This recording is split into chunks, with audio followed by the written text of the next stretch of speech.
तो हेलो दोस्तों, नमस्कार। आप सबका बहुत बहुत स्वागत है मेरे यूट्यूब चैनल पे। दोस्तों, आज हम आप सबके लिए बहुत ही इंटरेस्टिंग टॉपिक पे बात करने वाले हैं, क्योंकि बहुत लोगों का कहना है कि हम इस बिजनेस में आ तो गए हैं लेकिन हमें प्रॉफिट समझ में नहीं आता है। तो कुछ लोग कहते हैं कि हमें मशीन सही नहीं मिला है, तो कुछ लोग कहते हैं कि इसका मार्केटिंग ही नहीं है। तो आज इन सारे टॉपिक को हम क्लियर करेंगे कि आप मार्केट सही नहीं है आपका, या आपका मशीन सही नहीं है, या आपको क्यों नहीं इसमें प्रॉफिट हो रहा है। तो अगर यदि आप हमारे चैनल पर नए हैं तो प्लीज़ हमारे चैनल को सब्सक्राइब करें, साथ ही बेल आइकन को प्रेस जरूर करें, जिससे कि जब भी हम इस तरह के वीडियो अपलोड करें वो सबसे पहले आप तक पहुंचे। तो चलिए वीडियो को स्टार्ट करते हैं। लोगों का जो कहना है कि हमारे पास मार्केट में प्रॉफिट नहीं हो रहा है, मार्केट तो जा रहे हैं, माल सेल हो रहा है, कि प्रॉफिट नहीं हो रहा है। तो उसमें क्या रीजन है, आज हम 3 पॉइंट पे, 3 टॉपिक पे बात करेंगे और तीनों को क्लियर करेंगे। जैसे कि एक तो आपको कहते हैं कि प्रॉफिट नहीं हो रहा है, दूसरा मशीन ठीक नहीं मिल रहा है, तीसरा मार्केट नहीं है। तो आज हम इन तीनों टॉपिक को क्लियर करेंगे कि इसमें आखिर क्या दिक्कत है और क्यों ऐसे होता है। क्योंकि हम देख रहे हैं कि 80% लोग इसमें फेल हो रहे हैं इस बिजनेस को करके। क्यों हो रहे हैं इसका हम रीजन बताते हैं। तो पहले आप इस काम को करने से पहले आप अपने मार्केट को सर्वे नहीं करते हैं। अपने मार्केट में आप अच्छे तरीके से घूमते फिरते नहीं है, उसको आप चेक नहीं करते हैं कि आपके मार्केट में डिमांड क्या है। आप ये नहीं देखते हैं कि आपके मार्केट में डिमांड क्या है, कौन सा पेपर का चल रहा है। क्योंकि बहुत जगह पे आजकल क्या चल रहा है कि 75 जीएसएम, 80 जीएसएम का माल जो है मार्केट में सेल हो रहा है, और आप देंगे उसको बना के 100 जीएसएम। तो आपको ये चीज पता नहीं चलेगा कि हमें तो आपको प्रॉफिट होना कहाँ से, वैसे ही प्रॉफिट नहीं होगा। और आपको पता भी नहीं चलेगा कि हम क्या माल दे रहे, कितना हमें बच रहा है। तो इस चीज में आपको पहले अच्छे तरीके से मार्केट में सर्वे करना है कि मार्केट में आपका जो पेपर चल रहा है वो कितने जीएसएम का चल रहा है। अगर 80 जीएसएम का चल रहा है तो आप 80 का ही माल बना, तो ही आपको प्रॉफिट समझ में आएगा। और अगर यदि 100 जीएसएम चल रहा तो आप 100 का ही बना, तो प्रॉफिट समझ में आएगा। कहीं आप 80 जीएसएम का माल चल रहा हो और आप 100 जीएसएम का बनाए तो आपको प्रॉफिट समझ में नहीं आएगा, उसमें आप नहीं कर पाएंगे, उसमें आपको कंपटीशन भी बहुत ज्यादा हो जाएगा। तो पहले आपको अपना मार्केट को चेक करना है, मार्केट को अच्छी तरीके से सर्वे करना है कि आपके मार्केट में चल कौन सा आइटम रहा है और को किसका डिमांड है। जो चल रहा है आप वही माल ला करके बनाएं, वही चीज आप प्रोडक्ट बनाएं, जब भी जाकर के आपका बिजनेस चलेगा। और जब भी आपको मार्केट में लोग रिस्पेक्ट भी करेंगे और आपका माल भी ज्यादा सेल होगा। अगर यदि आप माल 80 जिस्म चला और आप 100 जिस्म बनाते हैं तो आपको कोई रेट ही नहीं देगा उतना जो आप कर सकते हैं। तो आपको जब रेट ही नहीं मार्केट में जेन्युइन रेट जाएगा तो आपको कोई कैसे ऑर्डर देगा। फिर आप कहेंगे कि मेरे पास कोई ऑर्डर नहीं देता, मार्केट जाते हैं और हमारे पास सेल नहीं होता, हमारा कोई सेल नहीं करवाता है, तो कोई हमसे माल ही नहीं लेता है। लोग कहते हैं कि रेट आपका महंगा है। तो वो इसीलिए महंगा कहते हैं क्योंकि आपको ये चीज का पता नहीं होता है कि आपके मार्केट में लोग क्या दे रहे हैं। तो ये तो हो गया मटेरियल के लेकर के। और एक बात और बात, अगर यदि आप जीएसएम नहीं पहचाना जानते हैं तो आप कमेंट में बताएं, हम आपको उसके ऊपर भी वीडियो बना के दे देंगे कि जीएसएम पेपर का कैसे चेक किया जाता है। दूसरी बात कि आपको क्या होता है कि आप मार्केट में अपना सर्वे ये भी आपको करना है कि आपके मार्केट में चल कौन सा आइटम रहा है, सिंपल चल रहा है, फैंसी चल रहा है।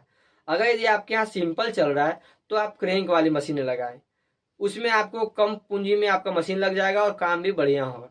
और अगर आपके मार्केट में फैंसी आइटम चल रहा है तो आपको हाइड्रोलिक मशीन लगाना चाहिए, ताकि हाइड्रोलिक मशीन में फैंसी आइटम का फिनिशिंग बढ़िया होता है और उसमें वो अच्छे तरीके से वर्क करता है। अब अगर यदि आपके मार्केट में फैंसी आइटम का डिमांड है और आप क्रैंक मशीन लगा लिए तो आपका चलने वाला नहीं है। तो एक तो ये भी प्रॉब्लम है। और अगर यदि आपके यहाँ सिंपल आइटम चल रहा है और सिंपल आइटम चल रहा है और आप लगा लिए हाइड्रोलिक मशीन, तो आपके पास फिर वो काम चलने वाला नहीं है। तो आपको ये भी मार्केट में देखना है कि आपके मार्केट में सिंपल चल रहा है, फैंसी आइटम चल रहा है। अगर सिंपल चल रहा है तो आपको क्रैंक वाली मशीन लगानी है, और अगर फैंसी आइटम चल रहा है तो आपको हाइड्रोलिक लगानी है। तीसरा चीज क्या देखना है आपको मार्केट में कि डिमांड, डिमांड किस प्रोडक्ट का ज्यादा है। अगर यदि थाली का डिमांड ज्यादा है तो आप थाली ही बनाएं, प्लेट कटोरी दोना ये सब जो है वो सब ना बनाएं। अगर यदि आपके मार्केट में डिमांड थाली का है और आप दोना बना रहे, प्लेट बना रहे, वो लेकर के जा रहे हैं मार्केट में, तो वो आपका नहीं चलने वाला है। और अगर यदि दोना प्लेट चल रहा है तो आप दोना प्लेट ही बनाए, थाली ना बनाए।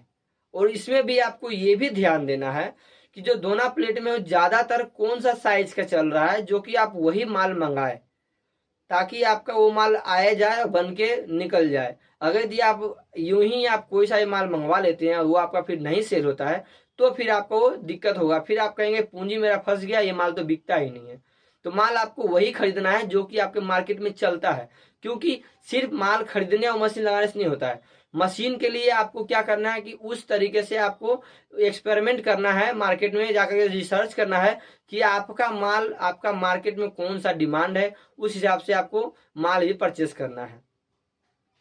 तो ये एक तो हो गया, आपको मशीन कौन सा लगाना है ये भी बता दिया हमने, माल कौन सा आपको लेना है ये भी बता दिया, और कौन सा प्रोडक्ट बनता है आपको हमने ये भी बता दिया। तो ये तीनों चीजों का हमने आपको इस वीडियो में क्लियर कर दिए।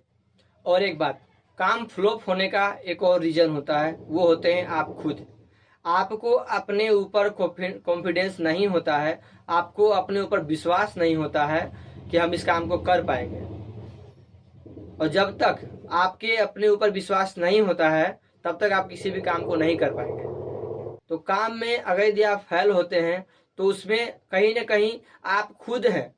अगर यदि आप किसी और पे डालते हैं कि मार्केट में कंपटीशन ज़्यादा है, मार्केट में सेल नहीं है, या फिर इसका डिमांड नहीं है, तो वो एक अलग की बात हो गई। लेकिन कहीं ना कहीं आप में वो कमी है। अगर यदि आप किसी काम को ठान लेते हैं कि हमें इस काम को करना है, तो वो काम हो के रहेगा, वो काम रुकता नहीं है। अगर यदि आपके अंदर कॉन्फिडेंस हुआ, तो अगर आपके अंदर लगन हुआ तो उस काम को करने का, क्योंकि जब तक आपके अंदर काम करने का जज्बा नहीं होगा तब तक आप किसी भी काम को नहीं कर पाएंगे।